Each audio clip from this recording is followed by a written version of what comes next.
அசிசியாரின் அர்த்தமுள்ள அருள்வாழ்வு அறிவோம். எண் 114.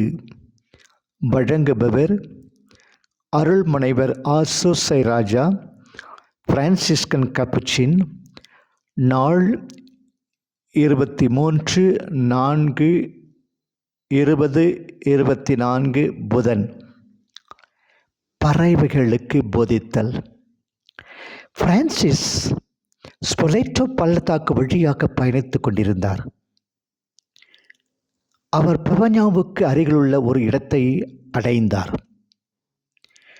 அங்கு பலதரப்பட்ட புறாக்களும் காகங்களும் மற்றும் பொதுவாக காணப்படும் சில பறவைகளும் பெருங்கூட்டமாக கூடி இருந்தன. பிரான்சிஸ் அவற்றை பார்த்ததும் விரைந்து பறவைகளை நோக்கி ஓடினார். அவர் சாதாரண மற்றும் பகுத்தறிவற்ற படைப்புயிர்களிடத்திலும் மிகுந்த ஈடுபாட்டையும் இனிதே மென்மையான உணர்வை வெளிப்படுத்தும் மனிதராக திகழ்ந்தார்.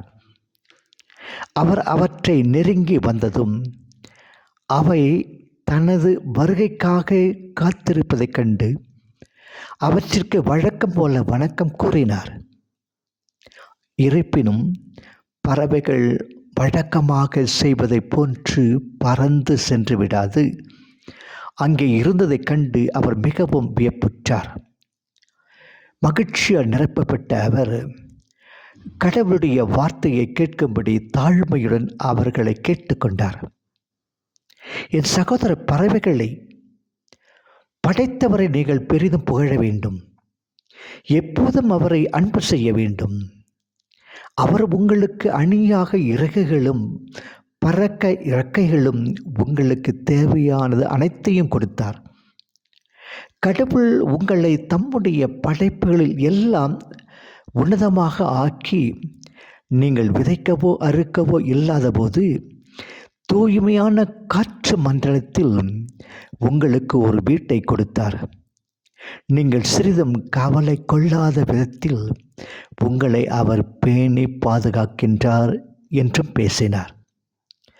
பறவைகள் பேருவகை கொண்டு அவை தங்கள் கழுத்துகளை நீட்டி சிறகுகளை விரித்து தங்கள் அலகுகளை திறந்து அவரை உற்று நோக்கின.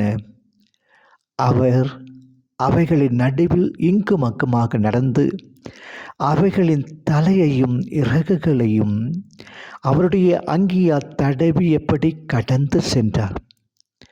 அதன்பின் அவற்றிற்கு சிலுவை வடிவில் ஆசீர்வதித்து வேறு இடத்திற்கு பறந்து செல்ல அவர்களுக்கு அவர் அனுமதி அளித்தார்.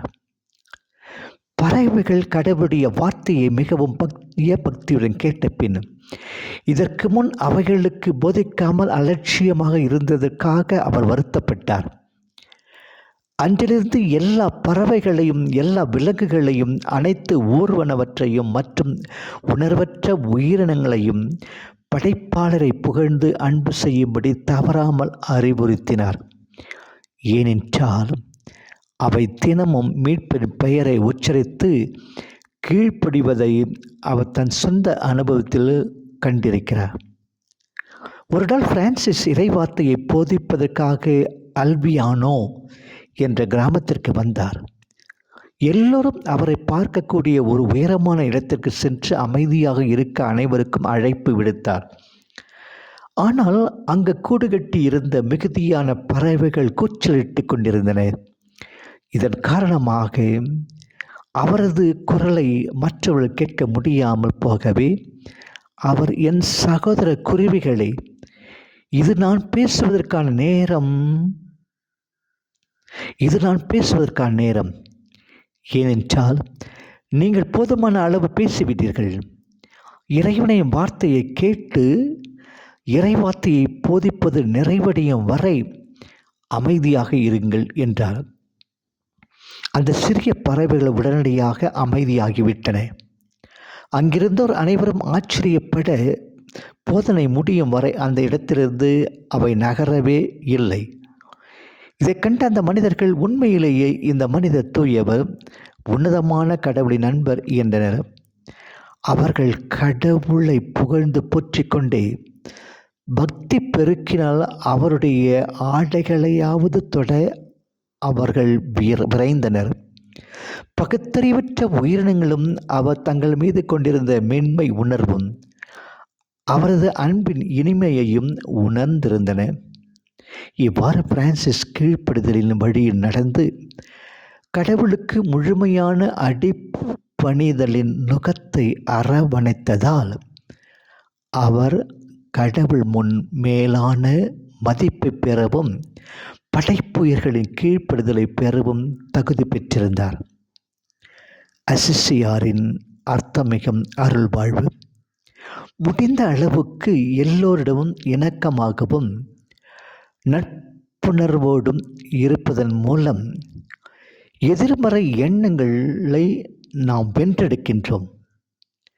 அது நம் உடல் நலத்திற்கு நல்லது.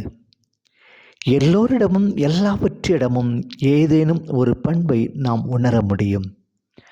அதற்கும் அந்த நட்பு உறுதுணையாக இருக்கிறது. தினமும் நடை பயில்வதற்கு ஒரு நண்பர் இருந்தால், பேருக்கு நண்பராக இருந்தாலும் சரி, நம்மை அதிகாலையில் விழிப்பதற்கு ஏதுவாகவும் தூண்டுதலாகவும் இருப்பார். அவருடைய வாழ்க்கை செறிவு மிக்கதாகவும் நிறைய செயல்பாடுகள் மிகுந்ததாகவும் இருக்க வேண்டுமென்றால் அனைத்து விதமான நண்பர்களும் அவசியம். உப்பு போல இருக்கும் நண்பர்கள் உண்டு, உப்புக்கு இருக்கும் நண்பர்களும் உண்டு. பட்டும் படாமலும் இருப்பவர்களையும் விட்டு விடாமல் அன்பு செலுத்தி ஒட்டி கொள்ள வைப்பதில்தான் சமூக நுண்ணறிவு அதிகமாக இருக்கிறது.